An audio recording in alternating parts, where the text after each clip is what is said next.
Some of the best minds in the world bringing you some of the best knowledge on TRS Clips. How do we make the money? Like, according to you, is it just manufacturing? Is it export? Is it agriculture? What is the economics of this actual game to become richer? When you spoke about 2032, 33 as the tipping point, I'm assuming that so much wealth gets created that it's the same logic as you becoming rich in life. Your wealth will compound for you after a point. Is it the same logic on like a macroeconomic scale? Because I've not studied economics, so I'd actually like to know your perspectives on it. So what needs to happen is that everybody needs to start producing something and contributing to nation building. Nation building is the name of the game. The more you build the nation, the more prosperous the nation becomes. We need to build railways. We need to build highways. We need to build infrastructure. We need to build more buildings. We have such crumbling, dilapidated infrastructure. We need to recreate that. We need to invest in all of that, and that will create more employment. That will create more need for cement, more need for coal, more need for steel, more need for all these things, for all the raw materials that go into creating infrastructure.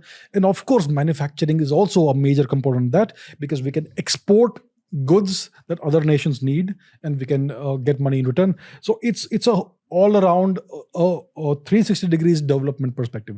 When the Sendai earthquake happened in 2011 in Japan, that was a disaster for the country, but it was also an opportunity to rebuild the nation. And that can spurt off the economy. I'm not sure if they did it properly and if it revived the economy or not. I don't think it happened. But something like that is actually a great opportunity to revive the economy, because there's a huge demand for rebuilding that creates a big demand for raw materials. It creates a big demand for new jobs. People get busy. There's a whole lot of economic activity. And India is a country that needs a whole lot of that at a massive scale, right? So we need to, all of our cities are essentially crumbling. Right? All our highways, I mean, lots of new highways are being built right now. I think about 30 or 40 kilometers per day are being built right now. So that is the right direction that we are going in, but a whole lot more needs to be done. We have one of the biggest railway networks in the country. We can transform all of that into high-speed railways, and we can double, triple, quadruple, quintuple the railway coverage of India, because we need that. And we need to build many more airports. We need to connect all the smaller two-tier, second-tier, third-tier cities with each other through air. And there's so much more we can do. What actually happens through connectivity? Connectivity means you have more access to the nation, to other parts of the nation. There is people-to-people contacts, and you can go and do more business. Right? If you can do business, you can go and do a job in another part of the country and so on. Again, the keyword is collaboration. See, Japan was destroyed in 1945. 2 atomic tests were done on the population of Japan. Japan was in ruins at the end of World War II. How did they rebuild the nation so fast? High-speed rail. It connected the nation, and that's how all the business was sparked off, because Japan became a massive economic and technological power. It was all because of connectivity, because people were able to get from one place to another very rapidly, and that connected the nation again, and that's what sparked off the major growth of Japan's economy. So interconnectivity is the key. If a nation is disconnected, you don't even have unity, and you cannot transact business with various parts of the nation. Let's say you have coal in one state and you have a demand for coal or steel or whatever far off. You need to be able to transport that rapidly. You need goods trains, you need people-to-people contacts and all that. So all of this really spurs of the economy. So that's what India needs to build. And of course, manufacturing is also a key, because China used that to become an economic major power. India can replicate that. Does it apply to this decade as well? It does. Okay. It needs to happen right now. I think it is happening, and it's picking up pace right now. What actually makes manufacturing in China that cheap? It's basically that from a business perspective, that people from other countries say, okay, if I want to manufacture something, let me manufacture it in China. It's cheaper. One is definitely the size of their population, which has now started to dwindle a little bit. The population is aging, it's dying off, which means India will be the most populous country in the world. Does that give us the ability to bring the cheapest form of manufacturing for other countries? And if yes, is that the actual way to go? And which is supplemented by the connectivity stuff you spoke about. Right. Manufacturing is indeed the way to go. The Chinese population is now aging because they had this one-child policy. India did not have that. So Mr. Modi speaks about India's demographic dividend, which is pretty much true. We have a very young population, a very energetic population. It's a growing population even now. So that can be utilized in order to fuel India's economic growth. So manufacturing is something that takes time to mature. The Chinese started the manufacturing process in the late 1970s, early 1980s. Initially, Chinese products were very bad.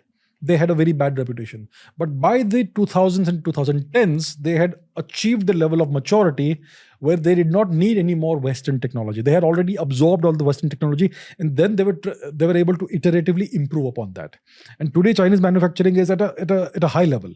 They manufacture almost anything that you want them to manufacture. You say, I want this, they'll say, yeah, we'll do it. So India will take a little bit of time to reach there, but we need to start. I'm sure we have started now. Made in India, Make in India started in the first term of the Modi government, and now I think it's kind of slowly taking off. We have semiconductor manufacturing plants that are coming up in various places, and a whole lot of other stuff is happening. We have this major transshipment port that's coming up in the Great Nicobar Island, and lots of stuff is happening. That's not manufacturing, that's trade. But all of the pieces are now being put in place, and we could be on the verge of a big takeoff. This is why governments need to be in power for the long term. Yes, to indeed. see long-term economic and geopolitical change. Kind of a rookie question here. Do you feel there's a game of intellect in making yourself a richer country? And the second supplemental question is, I mean, this country is a country full of intellectuals. That's our global repute as well. Like, with the CEOs of countries, etc., etc. Don't you think that there's really smart people like yourself, like someone with your knowledge levels on a kind of governing level as well? Like, I'm sure if we bring Ajit Doval on the podcast, he would give us 20 podcasts just like you did.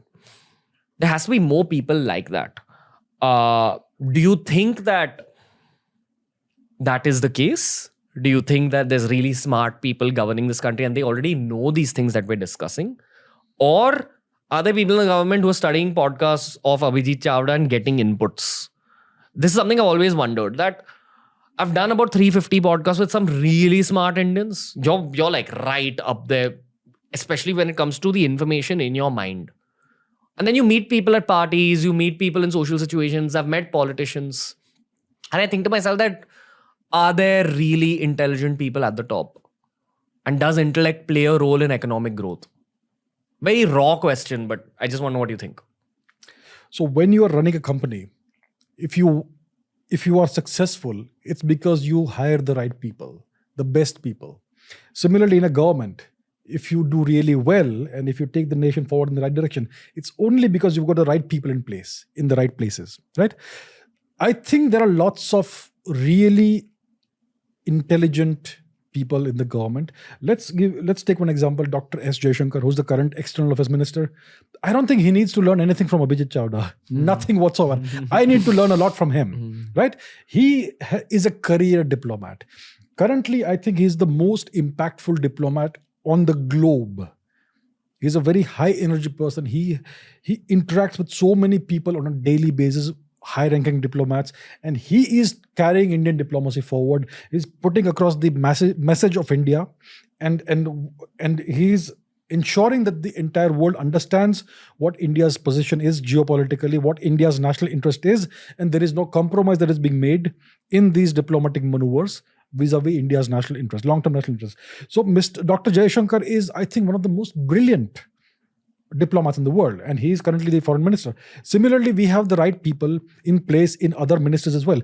You spoke about Mr. Gadkari. Mr. Gadkari is in charge of the infrastructure development, highways and all that. Just look at the pace at which highways are being built. 30, 40, 50 kilometers a day in India.